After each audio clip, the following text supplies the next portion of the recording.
மாதங்களில் மார்கழின்னு பெருமாளே சொன்னாருன்னா, அவ்வளவு பெருமை இதுக்கு இருக்குன்னு அர்த்தம். அதுக்கு பீடுடைய மாதம் அப்படிங்கிறது இந்த மாதத்துடைய பெயர்.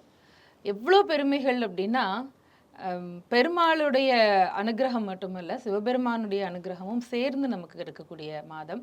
தேவர்களுடைய அந்த ஒரு நாள் அப்படிங்கிறதுல அதிகாலை பொழுது இந்த மார்கழி மாதம். அதனால அதிகாலைங்கிறது எப்பவுமே நம்ம எல்லாரும் ஒரு ஃப்ரெஷ்ஷா எழுந்து சுறுசுறுப்பா வேலை செய்யற அந்த நேரம். ஒரு மாரி அமைதியான நல்ல மனநிலை இருக்கிற போது, எந்த வேலையும் நம்ம ரொம்ப வேகமா செய்வோம் இல்லையா? இப்ப நம்ம பெரியவங்க சொல்லுவாங்க, "பரீட்சைக்குன்னா காலையில எழுந்து படிங்க" அப்படிம்பாங்க. அப்ப அந்த அதிகாலை நேரத்துக்குன்னு ஒரு பெரிய மகத்துவம் நிச்சயம் உண்டு. தேவர்களுக்கு அதிகாலை நேரம் இந்த தனுர் மாதம் அப்படிங்கிற மார்கழி மாதம். அதனால பெருமாளே என்ன சொல்றாருன்னா, சுறுசுறுப்பா எழுந்து வேலைய செய்யுங்க. நீங்க பகவத்கீதையுடைய அதோட இத நீங்க ஒப்பீடு பண்ணி பார்க்கலாம்.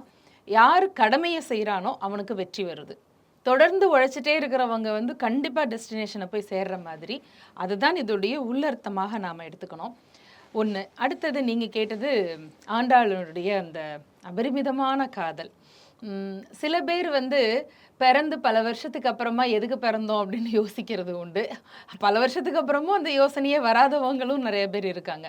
ஆனால் பிறப்பு அப்படிங்கிறதே ஒரு நோக்கத்திற்காக என்பதை இந்த அவதாரங்கள் நமக்கு சொல்லுது. நான் ஆண்டாள அப்படிதான் பார்க்குறேன்.